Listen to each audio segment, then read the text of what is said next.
We provide you the platform to turn your dreams into reality. Give wings to your aspirations with KR Mangalam University. नमस्कार, मैं हूं विकास चंद्र। सियासत में आप सबका स्वागत है।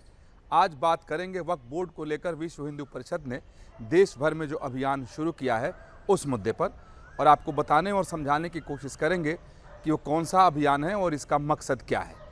क्योंकि वक्फ बोर्ड के कानून में सरकार ने जब संशोधन की प्रक्रिया शुरू की थी तब से ही इसको लेकर और इस पर काफ़ी राजनीति चल रही है और कभी भी बयानबाजियों का दौर इस पर थमा नहीं है। अलग अलग तरह के बयान अलग अलग समाज के वर्गों से आते हैं। मुस्लिम समाज भी इस पर बटा हुआ दिखता है और हिंदू समाज की तरफ से भी अलग अलग बयान आते हैं, चाहे वो सिख समाज हो या फिर ईसाई समाज हो। क्योंकि वक्फ बोर्ड पर एक बड़ा आरोप ये अब तक है कि इन्होंने अवैध तरीके से तमाम सारी संपत्तियों पर कब्जा कर लिया है और संपत्ति किसी और की है और ये घोषित कर दिया गया है कि ये वक्फ की संपत्ति है। और इसमें कोई संदेह भी नहीं है, हजारों नहीं लाखों ऐसी परिसंपत्तियां हैं जिसमें मकान हैं, भवन हैं, ज़मीन है, जिस पर वक्फ बोर्ड का दावा है और उसका जो मालिकाना हक है वो किसी और के पास है। और इन्हीं सब तमाम विवादों की वजह से और कई तरह के आरोप लगने की वजह से मोदी सरकार ने वक्फ बोर्ड कानून में संशोधन की जब प्रक्रिया शुरू की थी तो तब भी काफ़ी इस पर राजनीतिक बवाल उठा था और एक लंबी प्रक्रिया के बाद आखिरकार मोदी सरकार ने कानून में तब्दीली कर दी, एक नया कानून सामने आ गया। और उस नए कानून के तहत एक उम्मीद पोर्टल अल्पसंख्यक कार्य मंत्रालय ने लॉन्च किया। और अब ये नियम है कानून के तहत, उस अधिनियम के तहत ही, कि अब जो भी वक्फ की संपत्ति है उस पोर्टल पर उसे रजिस्टर्ड करना होगा, यानी उसकी रजिस्ट्री अनिवार्य है, यानी उस पर उसका डिटेल देना पड़ेगा। और 6 महीने की अवधि उसके लिए तय की गई है। पहले जो एक मैंने वीडियो बनाया था और आप तक अपनी बात पहुंचाई थी तो उसमें इस पर विस्तार से हमने बात किया था कि 6 महीने के अंदर वक्फ की जितनी भी संपत्ति है उसका डिजिटल रिकॉर्ड उस पर आ जाना चाहिए। सरकार ने नियम बनाया है और अधिनियम में ही इसका प्रावधान किया था। और अब जैसे ही वो प्रक्रिया शुरू हुई है तो विश्व हिंदू परिषद ने भी अपना एक अभियान शुरू कर दिया। और इस बार विश्व हिंदू परिषद ने बिल्कुल अलग ढंग से कार्ड खेला है और इस बार विश्व हिंदू परिषद ने मुस्लिम कार्ड खेल दिया है। तो आपको सुनकर के आश्चर्य हो रहा होगा कि विश्व हिंदू परिषद और वो भी मुस्लिम कार्ड। जी बिल्कुल सही बात है, क्योंकि विश्व हिंदू परिषद ने जो अभियान शुरू किया है और उसके लिए उन्होंने जो एक अपना बयान जारी किया है उसमें साफ साफ लिखा है कि चाहे वो मुस्लिम हो, हिंदू हो, सिख हो, ईसाई हो, बौद्ध हो, पारसी हो, यहूदी हो, अगर किसी को भी ऐसा लगता है कि उनकी संपत्ति पर वक्फ बोर्ड ने अवैध ढंग से कब्जा जमा रखा है या वक्फ बोर्ड उस पर दावा ठोक रहा है तो वो विश्व हिंदू परिषद से संपर्क करें। विश्व हिंदू परिषद उनकी मदद के लिए तैयार है, सामाजिक स्तर पर भी और कानूनी स्तर पर भी। और इसके लिए विश्व हिंदू परिषद ने फ़ोन नंबर और मेल आईडी भी जारी किया है और उसमें अपील किया है सभी समाज से, हिंदू, मुस्लिम, सिख, ईसाई, सबसे, कि वो लोग अपनी पूरी जानकारी उस व्हाट्सएप पर दें या फिर मेल करें जिसमें कौन सी संपत्ति है उसकी जानकारी दें, वो संपत्ति कहाँ पर है, किस ढंग से वक्फ बोर्ड उस पर दावा कर रहा है, और उसके साथ साथ अपने बारे में भी बताएं। और इस बात की भी गारंटी विश्व हिंदू परिषद की तरफ से दी जा रही है कि जो कोई भी व्यक्ति मेल करेगा या व्हाट्सएप पर ऐसा मैसेज डालेगा किसी भी संपत्ति के बारे में कि वो संपत्ति किसी और की है और अवैध ढंग से उस पर कब्जा वक्फ बोर्ड का है, तो उसकी जो पहचान है वो गुप्त रखी जाएगी, वो सार्वजनिक नहीं की जाएगी। और इस अभियान की शुरुआत दिल्ली से हुई है और दिल्ली विश्व हिंदू परिषद ने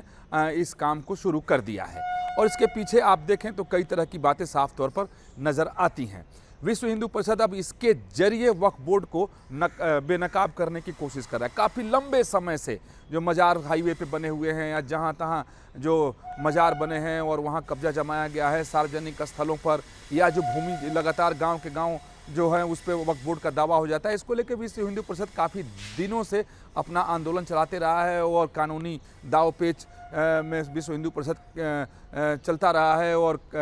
चाहे वो न्यायालय में जाना हो या लोगों के बीच उतरना हो, विश्व हिंदू परिषद ये करता रहा है। लेकिन अब विश्व हिंदू परिषद ने जब से ये डिजिटल प्रक्रिया शुरू हुई है तो अब इसी को वक्फ बोर्ड के खिलाफ एक तरीके से हथियार बनाने की कोशिश की है और वक्फ बोर्ड को बेनकाब करने की एक योजना तैयार की है कि अब जब कोई डिजिटल रिकॉर्ड रखना है तो इसमें कोई कैसे झूठ बोल सकता है। अगर कोई झूठ बोलने की कोशिश करेगा तो वो तुरंत पकड़ा जाएगा, क्योंकि इस डिजिटल रूप से जब रजिस्टर्ड करना होगा तो पूरी प्रक्रिया करनी होगी। ज़मीन किसकी थी, या भवन किसका था, मालिकाना हक किसके पास है, वो किस ढंग से वक्फ कर रहा है, अगर वक्फ कर रहा है तो उसके लिए क्या पहले से कोई सबूत मौजूद हैं, क्या उसके लिए कागज़ उसके पास है, या वक्फ बोर्ड किसी संपत्ति को ये कहते हुए उस पर डिजिटल रिकॉर्ड डालता है या उम्मीद पोर्टल पर अगर उसको रजिस्टर्ड करता है तो वक्फ बोर्ड को भी पूरी जानकारी उस पर देनी पड़ेगी। अगर इस बीच में कोई व्यक्ति आकर के ये कहता है कि नहीं साहब ये गलत ढंग से है, अगर उस पर कोई आके दावा ठोकता है तो फिर उस पर जांच होगी और नए ढंग जो नया कानून अधिनियम बना है उसमें नए प्रावधान बना दिए गए हैं कि कैसे इस पर जांच किया जाएगा और कौन कौन से लोग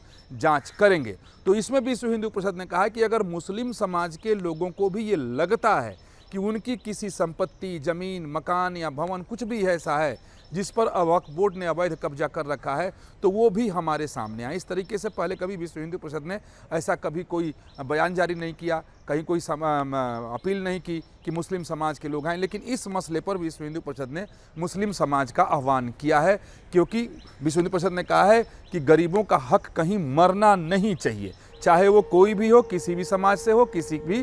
धर्म का हो। लेकिन अगर इसके पीछे अगर आप झांक कर देखें या दूसरे तरीके से अर्थ लगाएं तो अब तक विश्व हिंदू परिषद ये कहता रहा है कि तमाम सारे जो हिंदुओं की संपत्ति है उस पर वक्फ बोर्ड ने अवैध ढंग से कब्जा जमा कर रखा है, लेकिन अब वो मुस्लिम लोगों की संपत्ति की भी बात कर रहा है और इसलिए कर रहा है कि अगर कुछ मुस्लिम भी उठकर खड़े हो गए कि वक्फ बोर्ड ने गलत ढंग से उनकी संपत्ति को हड़पने की कोशिश की है या उस पर गलत ढंग से उसने दावा किया है तो विश्व हिंदू परिषद के लिए आसान हो जाएगा वक्फ बोर्ड को कटघरे में खड़ा करना या उसके ऊपर आरोप लगाना या ये कहना कि हम जो पहले से आरोप लगाते आ रहे थे वो बिल्कुल सत्य है, ये लोग किस तरीके से अवैध ढंग से लोगों की संपत्ति को हड़पने की कोशिश करते हैं। क्योंकि विश्व हिंदू परिषद शुरू से कहता आ रहा है कि ये वक्फ बोर्ड जो है ये भू माफिया की तरह काम करता है, संपत्ति किसी की भी हो ये अपने रजिस्टर में दर्ज कर लेते हैं और 10-5 साल बाद दावा ठोक देते हैं, जिससे समस्याएं बढ़ती हैं। तो अब इस अभियान को विश्व हिंदू परिषद ने पूरे देश भर में शुरू कर दिया है और जैसा मैंने पहले बताया आपको कि दिल्ली से इसकी शुरुआत हुई है, जिसमें लोगों से अपील की गई है कि वो लोग मेल करके और व्हाट्सएप करके पूरी जानकारी दें और बताएं कि वो कौन सी संपत्ति है जिस पर अवैध ढंग से वक्फ बोर्ड दावा कर रहा है। अगर जैसा मैंने पहले कहा और विश्व हिंदू परिषद के नेताओं का कहना है कि वो लोग किसी के हक को मरने नहीं देंगे, क्योंकि बहुत ही गैर वाजिब ढंग से तमाम सारे कमज़ोर लोगों की संपत्ति को वक्फ ने दबा लिया है और इस तरीके से वो लोग बेनकाब होंगे। तो पहले भी कई ऐसे तरीके थे जिन तरीकों को अख्तियार करके या उनको अपना करके विश्व हिंदू परिषद या संघ से जुड़े हुए तमाम जो संगठन हैं वो लोग वक्फ बोर्ड को बेनकाब करने की कोशिश करते रहे हैं या उन्हें कटघरे में खड़ा करते रहे हैं। लेकिन अब जैसे ही डिजिटल प्रक्रिया शुरू हुई है ज़मीनों को दर्ज करने की या जो संपत्ति है उसको दर्ज करने की, तो अब उसी को विश्व हिंदू परिषद ने अपना हथियार बना लिया है और लोगों में से अपील की है कि वो जानकारी दें। तो कह सकते हैं कि बहुत सटीक तरीके से इस बार विश्व हिंदू परिषद ने वक्फ बोर्ड को कटघरे में खड़ा करने की तैयारी की है। अब देखते हैं कि इसका परिणाम क्या आता है। वैसे विश्व हिंदू परिषद के नेताओं का कहना है कि वो लोग इस मसले को इतनी आसानी से छोड़ने वाले नहीं हैं, क्योंकि वो जानते हैं, उनके पास रिकॉर्ड भी है कि वक्फ बोर्ड के पास जितनी भी संपत्ति है उसमें से अधिकतर अवैध ढंग से कब्जा जमाए हुए हैं। तो अब इस अभियान का क्या निष्कर्ष निकलता है इसके लिए थोड़ा इंतजार करना होगा, लेकिन विश्व हिंदू परिषद अब अगली लड़ाई की ओर बढ़ गया है। तो चलिए सियासत में आज इतना ही, आगे फिर मिलेंगे, किसी और मुद्दे पर चर्चा करेंगे। सहयोगी अजय सिंह के साथ विकास चंद्र, न्यूज़ नेशन, दिल्ली।